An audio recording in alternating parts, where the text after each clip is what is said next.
अस्सलाम वालेकुम नाजरीन, मैं मियाँ अनवारुल्लाह करामे आपको अपने चैनल पर खुश आमदीद कहता हूँ। चैनल को सब्सक्राइब कीजिए, बेल आइटम भी दबाइए, शेयर और लाइक कीजिए। हज़रात मोहतरम, आज हम गुफ्तगू करेंगे बैन अल-अक़वामी सतह पर, आलमी सतह पर भारत की ज़िल्लत और रुसवाई इंसानी हकूक़ के बारे में। अमेरिका के एक अदारा है जिसका नाम फ्रीडम हाउस है। वो गैर जानिबदार अदारा है, आज़ादाना राय है। वो अपनी आज़ादाना राय तश्कील करता है और जिसने भारत को डाउनग्रेड कर दिया, यानी इंसानी हकूक़ के हवाले से, रूल ऑफ लॉ के हवाले से, अक़लियतों के साथ गैर मुसावियाना सलूक की बुनियाद पर भारत के मेयार इंसानी हकूक़ को 77 से नीचे लाकर 67 पर छोड़ा है। यानी भारत की आलमी सतह पर वो ज़िल्लत और रुसवाई हुई है मोदी की बरकत से जो हम तसव्वुर नहीं कर सकते। और फिर वो जो अदारा है फ्रीडम हाउस, उसने पैरामीटर्स यानी एक पैमाना मुकर्रर किया हुआ है। कोई वैसे राय नहीं देते, यानी नाप तोल कर पैरामीटर के मुताबिक राय देते हैं। पहली राय ये है उनकी होती है जिस पर वो जिन नुकात से वो नतीजा निकालते हैं कि क्या किसी मुल्क के अंदर कसीरुल जमाती आज़ादाना सियासी निज़ाम मौजूद है या नहीं है, और फिर क्या उसमें आज़ादाना तौर पर अवाम की शमूलियत इंतखाबात में होती है या नहीं होती। और फिर वो हुकूमत की जुमला अमूर के अंदर भी परफॉर्मेंस देखते हैं कि सेहत के हवाले से, रोड के हवाले से, सेफ्टी एक्ट, यानी मुख्तलिफ जिम्मेदारियां जो हुकूमतें अदा करती हैं उसका भी जायजा लेते हैं। और फिर वो देखते हैं कि क्या इंसानों को अज़हार राय की आज़ादी हासिल है या नहीं है, और फिर क्या वहाँ मज़हब पर कोई पाबंदियाँ की जाती हैं, क्या मुख्तलिफ अक़लियतें जो मुख्तलिफ मज़ाहिब रखती हैं उनके बारे में क्या हुकूमतों का मुतआसबाना रवैया है, गैर जानिबदाराना रवैया है या जानिबदाराना रवैया है। और फिर वहाँ क्या तंजीम सादी की भी मुकम्मल हकूक़ और आज़ादी हासिल है, और तंजीमों को जो हकूक़ हैं क्या उनको प्रोटेक्शन भी की जाती है। और फिर सबसे अहम बात यह है कि क्या वहाँ मुल्क के अंदर कानून की हुक्मरानी है, यानी all are equal before law मौजूद है या नहीं है। बड़े छोटे की, अमीर और गरीब की तमीज़ की जाती है या नहीं की जाती। हुक्मरानों की और हस्ब इख्तलाफ के अंदर तमीज़ और इम्तियाज़ है या नहीं है, इसका भी जायजा लिया जाता है। और फिर इनफरादी आज़ादी जिसे हम इनवायबल राइट्स कहते हैं, वो बुनियादी हकूक़ जो अक़वाम मुत्तहिदा के चार्टर ने दिया या किसी भी दस्तूर के अंदर लिखे होते हैं, क्या उनकी इन्फ्रिंजमेंट तो नहीं होती, यानी उनको तोड़ फोड़ तो नहीं की जाती। और फिर इंसानों के इनफरादी हकूक़ के बारे में बात की जाती है। और फिर ये भी देखा जाता है कि अक़लियतों के साथ क्या मुसावियाना सलूक हो रहा है रूल ऑफ लॉ के मुताबिक, क्या इंडिपेंडेंस ऑफ जुडिशरी है, अदलिया को मुकम्मल खुद मुख्तारी हासिल है या नहीं है, कि सिर्फ दस्तूर के अंदर लिखी हुई खुद मुख्तारी है, क्या हुकूमत का कितना प्रेशर अपने हक में फैसले करवाने के वाले, इसका भी जायजा लिया जाता है। और फ्रीडम ऑफ प्रेस का भी जिक्र किया है, क्या अखबारात को खबरें शाये करने पर हुकूमत के खिलाफ क्या कोई कदगन है, क्या इश्तिहारात की कोई पाबंदी लगाई जाती है या नहीं लगाई जाती। आगे देखा जाता है कि क्या सहाफ़ियों को प्रो गवर्नमेंट और एंटी गवर्नमेंट के अंदर भी दर्जाबंदी की जाती है। हालांकि आपको याद होगा कि 9 मिनिस्टर जो भारतीय कैबिनेट में, जिसके 6 मिनिस्टर थे, 6 कैबिनेट मेंबर और मिनिस्टर में थोड़ा सा फर्क होता है। 6 कैबिनेट मेंबरों ने कहा कि हमें वो सहाफ़ी जो हमारे मुखालिफ सहाफ़ी हैं, हमें उन्हें न्यूट्रलाइज करना चाहिए, यानी उनका ढंग और जहर जो हुकूमत के खिलाफ है वो निकालना देना चाहिए। इसका मतलब है कि हुकूमत, भारत की हुकूमत सहाफ़ियों के बारे में गैर जानिबदारा रवैया रखने में नाकाम हुई है। और अगली बात वो ये कहते हैं कि अक़वाम मुत्तहिदा ने जो मज़ीद हकूक़ दिए हैं चार्टर ऑफ डेमोक्रेसी के हवाले से या बुनियादी हकूक़ के हवाले से, क्या उन पर भी कोई हुकूमत या मुल्क पूरा उतरता है या नहीं उतरता। अगली बात वो देखते हैं कि इलेक्शन कमीशन को क्या आईनी जुमला आज़ादाना इलेक्शन करवाने के, मुनसिफाना इलेक्शन करवाने के मुकम्मल अख्तियारात हैं या उसमें भी हुकूमतें इन्वॉल्व होती हैं। और फिर जो हर इंसान को क्या बुनियादी सतह पर अपनी राय देने का, यानी राय के आधार का, कि किसको वोट दे किसको ना वोट दे, इसके बारे में क्या हुकूमत कोई तासब तो नहीं बरतती, कोई जालमाना रवैया तो नहीं इख्तियारती।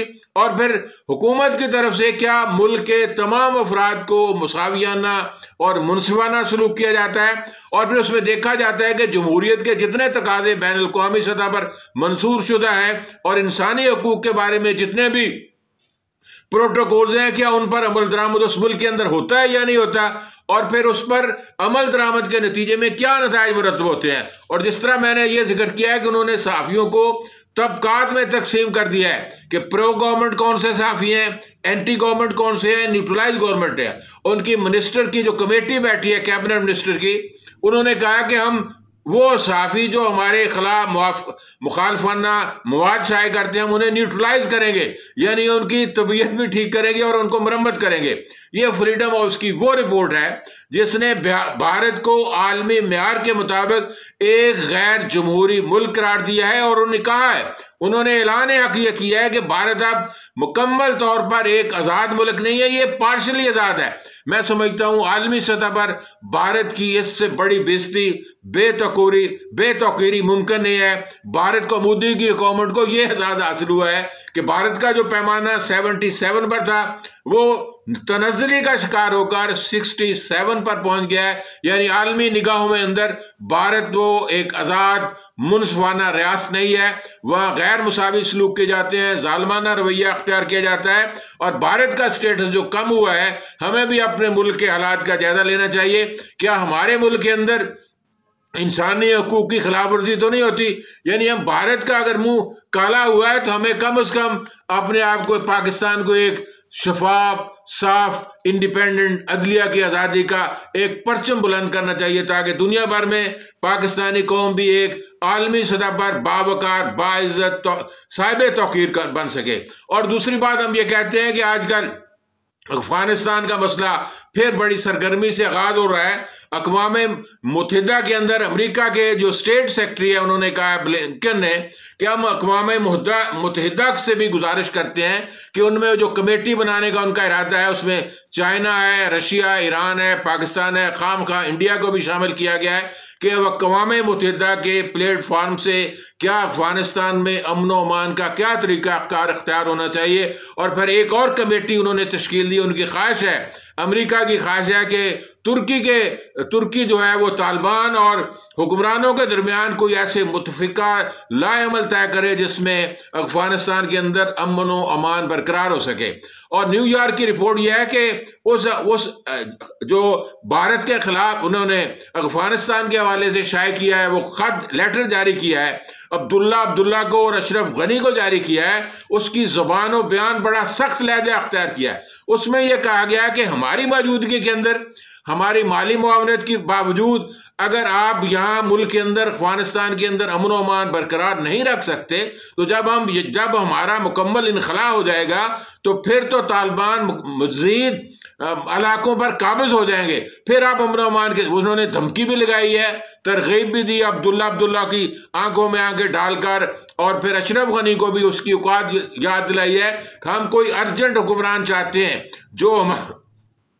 जो मुल्क के अंदर अमन व अमान बहाल कर सके। मैं ये समझता हूँ ये इस खतूत के अंदर भी पाकिस्तान के लिए बहुत से रास्ता मुरतब हुआ है, जिससे हम ये कह सकते हैं कि अमेरिका ये चाहता है कि वो, उसके पास बहुत से ऑप्शन है, रुकने का ऑप्शन है, अपने दुरानियों को तवील देने का ऑप्शन है, मुकम्मल 1 मई को इनखला का ऑप्शन है, लेकिन वो ये चाहता है कि हमारे जाने के बाद ये अफगानिस्तान के अंदर अमन व अमान बरकरार रह सके, ताकि अफगानिस्तान का जो अमन है वो दुनिया के अंदर आलमी अमन का एक पैगाम साबित होता है। मुझे ये यूं नजर आता है कि अमेरिका भी अब अपना तंग आ गया है, परेशान हो गया है। वो इतनी असले और इतनी फौजों के साथ अफगानिस्तान पर अगर कब्जा बरकरार नहीं रख सकता, तो यूँ समझ लें कि अफगानिस्तान के बहादुर मुजाहिदीन, गाजियों ने, शेर दिल लोगों ने अमेरिका को मजबूर कर दिया है कि वो अफगानिस्तान के हुक्मरानों को भी धमकी लगाएं, उन्हें तरहीब दें, उन्हें अंडर प्रेशर रखकर वो तालिबान से मुज़ाकरात करें, और बैनुल अक़वामी सतह पर भी वो एक ऐसा फोरम ढूंढ रहे हैं,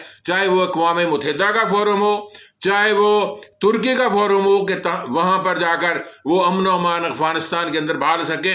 आखिरी बात ये करता हूँ कि सेनेट के चेयरमैन का इलेक्शन करीब है, दोनों ही कुव्वतें मैदान जंग के अंदर मौजूद है। हम ये दुआ और उम्मीद करते हैं कि जो हुकूमत है और अपोजिशन है वो बायमी मुनसफाना अंदाज से आगे बढ़े, जिनकी जो अक्सरियत है।